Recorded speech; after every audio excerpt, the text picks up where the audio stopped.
बिस्मिल्लाहिर्रहमानिर्रहीम। अस्सलाम वालेकुम मेरे प्यारे बेटा। आज हम लोग डिस्कस करने लगे हैं चैप्टर नंबर 5 में मौजूद नोबल गैसेस के बारे में, सेकेंड ईयर केमिस्ट्री के हवाले से मेरे बेटा। अब लास्ट टाइम हमने ब्लीचिंग पाउडर स्टडी किया था, आज हम बात करने जा रहे हैं नोबल गैसेस के बारे में। आप सबको पता होगा noble gases actually 8th group elements को या उनको ज़ीरो ग्रुप एलिमेंट भी कहा जाता है। 8th ग्रुप के एलिमेंट को या उसको ज़ीरो ग्रुप भी कहा जाता है। तो उन ग्रुप के एलिमेंट्स को हम नोबल गैसेस कहते हैं। कौन कौन सी? Helium, नियान, argon, krypton, xenon, radon. Helium, नियान, argon, krypton, xenon, radon. Helium को He से, नियान को Ne से, आर्गान को Ar से, क्रिप्टॉन को Kr से, जीनान को Xe से और रेडान को Rn से ज़ाहिर किया जाता है। एटॉमिक नंबर क्या है बेटा? 2, 10, 18, 36, 54, 86। इनके इलेक्ट्रॉनिक कॉन्फ़िगरेशन करें तो हीलियम के इलेक्ट्रॉनिक कॉन्फ़िगरेशन क्या बन जाएगी बेटा? 1s2। और नियॉन की क्या बन जाएगी मेरे बेटा? 1। अब आपको पता है अगर मैं नियॉन की जनरल तौर पे लिखता, गौर से सुनना, तो नियॉन की 10 है ना, 1s2, 2s2, 2p6 मेरे बेटा, 10 इलेक्ट्रॉन पूरे हो गए। अब 1s की जगह हम क्या लिख देते हैं? हीलियम। तो आगे क्या बचेगा? हीलियम 2s2, 2p6 ऐसा लिख दिया। फिर आगे जाओगे तो नियॉन लिख के 3s2, 3p6 लिख देते हैं। आगे जाएंगे तो बेटा नियॉन, अब आर्गॉन लिख के फिर 3d10, 4s2, 4p6 हो जाएगा। फिर अगले में जाओगे तो बेटा आर्गॉन की बजाय क्रिप्टॉन आ जाएगा, क्रिप्टॉन 3 की बजाय 4d10, 5s2, 5p6। Top to bottom एक एक शेल बढ़ता जाता है। रेडान की बात करें तो जीनान में क्या हो जाएगा बेटा? जीनान लिख के 4f14, 5d10, 6s2, 6p6। तो ये मेरे प्यारे बच्चे ओवरऑल इलेक्ट्रॉनिक कॉन्फ़िगरेशन हो गई 8th ए ग्रुप एलिमेंट्स की। अगर आप गौर करें तो इन तमाम के वैलेंस शेल क्या बनता है? 2s2, 2p6, 3s2, 3p6, 4s2, 4p6, 5s2, 5p6, 6s2, 6p, ये वैलेंस शेल हो गए। अब जब वैलेंस शेल की बात करोगे तो वैलेंस शेल की इलेक्ट्रॉनिक कॉन्फ़िगरेशन क्या बनती है? ns2, np6, n में भी 2, 3, 4, 5, 6 बेटा।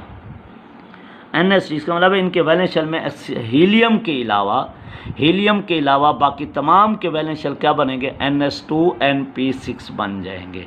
और अब आप समझ जाएंगे इनका ऑक्टेट कंप्लीट होता है। जो ऑक्टेट है वो क्या है बेटा? कंप्लीट हो चुका है। फिर मेरे प्यारे बच्चे noble gases are the colourless gases. सारी की सारी क्या हैं? कलरलेस हैं, ऑर्डरलेस हैं और मोनो अटामिक मॉलिक्यूल्स गैसेस हैं। सारे मोनो अटामिक मॉलिक्यूल्स हैं, कलरलेस हैं और ऑर्डरलेस हैं। इनको लिक्विफाई भी कर सकते हैं, सॉलिडिफाई भी कर सकते हैं by decreasing the temperature and increasing the pressure. Pressure बढ़ा के टेम्परेचर करके इनको लिक्विफाई या और सॉलिडिफाई किया जा सकता है। मेरे बच्चे इनका मेजर कॉन्स्टिट्यूएंट जो है वो एयर है, यानी ये ज़्यादातर किस में पाई जाती है? एयर में। और वो भी कितने परसेंट? 1%। तो वो बहुत कम परसेंटेज की वजह से इनको क्या कहा जाता है? रेयर गैसेस भी कहते हैं। क्या कह रहा हूँ? इनका मेजर कॉन्स्टिट्यूएंट क्या है? एयर है। और एयर में जस्ट कितने परसेंट? 1%। तो कम परसेंटेज की वजह से ओवरऑल हम क्या कहते हैं? These are rare gases. अब ये देखो ना, मेजर सोर्स है एयर, और एयर मेजर सोर्स होने के बावजूद भी कितने परसेंट दे रहा है? 1%। तो इसका मतलब बहुत कम परसेंटेज है, इस वजह से इनको क्या कहते हैं बेटा? Rare gases. और ऊपर आपने देखा इनका ऑक्टेट कंप्लीट है। जिनका ऑक्टेट कंप्लीट होगा तो इनकी, इसका मतलब वैलेंस शेल फुली बेटा स्टेबल होगा। जब स्टेबल होगा तो उसमें से इलेक्ट्रॉन निकालना क्या होगा? मुश्किल होगा। इनकी मुश्किल होगा तो इलेक्ट्रॉन फिर आयोनाइजेशन एनर्जीज की वैल्यू बहुत हाई होंगी। They have high value of ionisation energy due to complete octet except helium. लेकिन हीलियम की भी आयोनाइजेशन एनर्जी मैक्सिमम होगी, लेकिन हीलियम का ऑक्टेट नहीं है, हीलियम का डुबलेट है। तो वो 2 इलेक्ट्रॉन वो भी वैलेंस शेल कंप्लीट रखता है। तो बाकी ग्रुप भी वैलेंस शेल कंप्लीट होने की वजह से क्या है? आयोनाइजेशन एनर्जी हाई रखते हैं। अब मेरे प्यारे बच्चे आप लोग बताओ, ये नोबल गैसेस के एलिमेंट के दरमियान कोई इंटरेक्शन, कोई केमिकल बॉन्ड नहीं बनता, तो ये स्मॉल साइज इंडिपेंडेंट मॉलिक्यूल्स के तौर पे रहते हैं, जिसकी वजह से इनका बॉइलिंग पॉइंट लो होता है। लेकिन अगर आप टॉप टू बॉटम हीलियम से नियॉन की तरफ आओगे तो टॉप टू बॉटम साइज बढ़ता जाता है, पोलराइजेबिलिटी बढ़ती जाएगी, लंदन फोर्सेस बढ़ती जाएंगी, जिसकी वजह से top to bottom boiling point बढ़ जाएगा। लेकिन इतना नहीं बढ़ेगा कि बहुत ज़्यादा हाई हो जाए। गैसेज होने की वजह से overall boiling point very very low होते हैं। इसी तरह they have low value of melting point, they have low value of beta boiling point, they have low value of heat of vaporization due to weak intermolecular forces। अगर इनकी पानी में solubility देखी जाए तो बेटा पानी में सॉल्युबिलिटी इंक्रीज होती है down the group due to increase in size. Top to bottom आते हैं, साइज क्या होता जाता है, बढ़ता जाता है। साइज बढ़ने की वजह से, टॉप टू बॉटम साइज बढ़ने की वजह से इन गैसेस की सॉल्युबिलिटी इंक्रीज हो जाती है। क्यों? क्योंकि जब लार्ज साइज हो जाएंगे तो उनको इजीली पोलराइज किया जा सकता है बाय द वाटर मॉलिक्यूल। तो वाटर मॉलिक्यूल लार्ज साइज को पोलराइज करके अपने अंदर डिजॉल्व कर सकता है, स्मॉल साइज को पोलराइज नहीं कर सकता। इसलिए अपर वाले मेंबर जो होते हैं वाटर इनसॉल्युबल होते हैं, लेकिन बॉटम वाले जो मेंबर हैं थोड़े बहुत पानी में डिजॉल्व हो जाते हैं। तो top to bottom solubility increases due to increase in size. So large size molecule can easily be polarise by the water molecules. फिर मेरे प्यारे बच्चे, इनको हमेशा किससे आइसोलेट करेंगे? These are isolated from the air by fractional distillation और by some chemical method.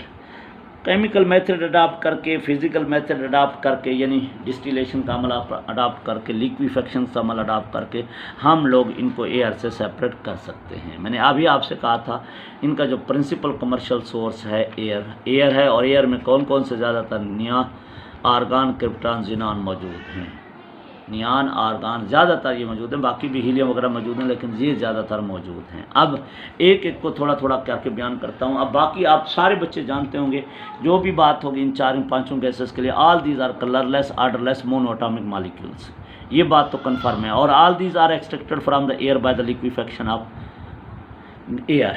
अब देखो बेटा, थोड़ी थोड़ी इन्फॉर्मेशन सबके बारे में हम कुछ कलेक्ट करते हैं। तो हीलियम की बात करें, helium on the earth it is due to radioactive decay. Clear बेटा? रेडियो एक्टिव डिके का मतलब क्या होता है? रेडियम हमारे पास एक एलिमेंट है, जब वो डिके होता है तो उससे रेडॉन बनता है और हीलियम बन जाता है। कौन बेटा? रेडियम डिके होता है तो रेडियम से रेडॉन और हीलियम पार्टिकल बन जाते हैं, तो इसलिए हम कहते हैं ये रेडियो एक्टिव डिके की वजह से बनता है। After hydrogen, it is the most abundant element in the solar system, in the earth, in the universe। Hydrogen के बाद सबसे ज़्यादा अबंडेंटली पाए जाने वाली ये गैस है, हाइड्रोजन के बाद। फिर देखो, हीलियम को अगर डबली आयोनाइज कर दिया जाए, यानी हीलियम का एटॉमिक नंबर 2 होता है, दोनों इलेक्ट्रॉन निकाल दिए जाएँ तो डबली आयोनाइज हीलियम बन जाएगा, जिसको हम अल्फा पार्टिकल कहते हैं। तो alpha particle actually doubly ionise particle of helium है। It is also extracted from natural gas by the liquefaction method. हम इस एयर से बेटा नेचुरल गैस से क्या करते हैं? अलग करते हैं। बाय किससे? लिक्विफेक्शन मेथड से। अभी मैंने ऊपर बयान भी किए हैं कि डिस्टिलेशन या लिक्विफेक्शन मेथड के जरिए अलग करते हैं।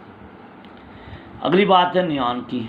मेरे प्यारे बच्चे, नियॉन की बात करें तो नियॉन जो है that is 1/65,000 parts of the atmosphere. क्या मतलब? अगर एटमॉस्फेयर के 1 पार्ट को कंसीडर करूं, 1 में से 65,000 पार्ट्स किसके होंगे? नियॉन के। क्या मतलब? ना होने के बराबर होगा ये। नियॉन भी बहुत कम अमाउंट में पाया जाता है, फिर आइसोलेट किया जाता है फ्रॉम एयर। और in the discharge tube neon glows reddish colour. किस कलर के साथ बेटा चमकता है? रेडिश। और ये भी ध्यान में रखिएगा, पूरी नोबल गैसेस में से सबसे इंटेंस फ्लेम इसी का होता है। It glow with the intense flame in the discharge tubes, glow with the reddish color। Liquid neon जो होता है इसके पास क्या है बेटा? 40 टाइम्स ज़्यादा कूलिंग कैपेसिटी होती है देन किससे बेटा? लिक्विड हीलियम से। रेफ्रिजरेटिंग पावर, रेफ्रिजरेटिंग कैपेसिटी इसके पास कितनी ज़्यादा है? 40 टाइम्स ज़्यादा है। किससे मेरे बच्चे? लिक्विड नियॉन से। अब लिक्विड नियॉन हो, लिक्विड हीलियम हो, तो ज़्यादा कैपेसिटी कूल करने की नियॉन के पास होती है। ये तो था किसके, नियान के बारे में। अगली बात करते हैं बेटा आर्गान के बारे में। अब आर्गान की बात करूं तो आर्गान क्या है मेरे बच्चे, ये आर्गान्स की बात करने जा रहा हूं। आर्गान सब इनर्ट गैस है, इसका आज तक कोई कंपाउंड तैयार नहीं किया गया, not known to be form any true chemical compound. इसका आज तक कोई कंपाउंड सामने नहीं आया, और ये बाई प्रोडक्ट के तौर पे हासिल होती है ड्यूरिंग लिक्विफेक्शन ऑफ एयर। जब हम एयर की लिक्विफेक्शन करते हैं तो एज ए क्या है बेटा, बाई प्रोडक्ट हासिल होता है। क्रिप्टॉन की बात करना चाहिए, एक और बात सुन लीजिएगा, हीलियम, नियान, आर्गान, इन तीनों के आज तक कंपाउंड सामने नहीं है, कोई तैयार नहीं किया गया। अब बात करते हैं क्रिप्टॉन्स की।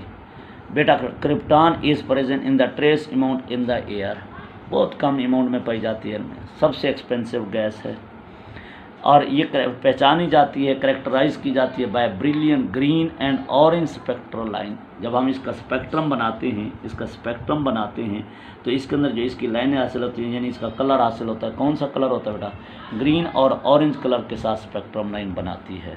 और इसका कंपाउंड भी तैयार किया गया है, krypton difluoride. Krypton difluoride has been prepared in the laboratory. तो इसका मतलब क्रिप्टॉन के कंपाउंड तैयार किए गए, हीलियम, नियान, आर्गान के नहीं। अब बात करते हैं जीनान की। मेरे प्यारे बच्चे, वेरी वेरी स्मॉल अमाउंट में है, up to 0.8 ppm in the atmosphere. Air के अंदर 0.08 ppm तक मौजूद है। ये ppm in parts per million बेटा। ये भी एज ए बाई प्रोडक्ट हासिल होता है during the fractional liquefaction of air. ये भी अवेलेबल है commercially in the cylinder for at high pressure. Cylinder के अंदर, मार्केट के अंदर अवेलेबल है। ये भी रिएक्ट करती है फ्लोरीन के साथ, but not with water. Water के साथ रिएक्शन शो नहीं करती, फ्लोरीन के साथ रिएक्शन शो कर जाती है। और ये स्लाइटली सॉल्युबल होती है। अभी मैं कह रहा था ना, टॉप टू बॉटम सॉल्युबिलिटी बढ़ती है, क्योंकि लार्ज साइज मॉलिक्यूल को पोलराइज करना वाटर के लिए ईजी होता है। तो it is slightly soluble in the water to the extent of about 110 millilitre at 20 degree centigrade. 110 millilitre out of litre at 20 degree centigrade के ऊपर पानी में हल हो जाती है। तो इतनी कम क्वांटिटी थोड़ी बहुत डिज़ाल्व हो जाती है। ये तो था क्रिप्टॉन्स के बारे में। लास्ट बात किसके बारे में कर रहा हूँ बेटा, रेडॉन। अभी मैंने क्या कहा था, रेडियम को हम लोग, रेडियम जब रेडियो एक्टिव डिके शो करता है तो it is converted into radon and alpha particle, helium. Helium बन जाता है और साथ रेडॉन। तो radon is the result of alpha decay product. क्या है बेटा, अल्फा डिके प्रोडक्ट ऑफ किस चीज़ का, प्रोडक्ट ऑफ किसका, रेडियम बेटा, रेडियम। रेडियम के डिके से बनता है। वेरी स्मॉल अमाउंट भी मौजूद होती है एयर में बेटा। It is present in very small amount in the air. It is also obtain as a by product from the liquefaction air, as a by product from the liquefaction of air. तो अभी मैंने कहा radium जब decay होता है तो उससे radon बनता है। ये चंद एक मैंने आपको इंट्रोडक्शन दिया। इंट्रोडक्शन के साथ साथ हर नोबल गैस के बारे में जो इन्फॉर्मेशन थी हमारे सिलेबस के हवाले से वो आपको दी। उम्मीद है ये सिर्फ MCQs और शार्ट क्वेश्चन के लिए टॉपिक होता है मेरे प्यारे बच्चे, आप याद कर लेंगे, उम्मीद है समझ आ गई।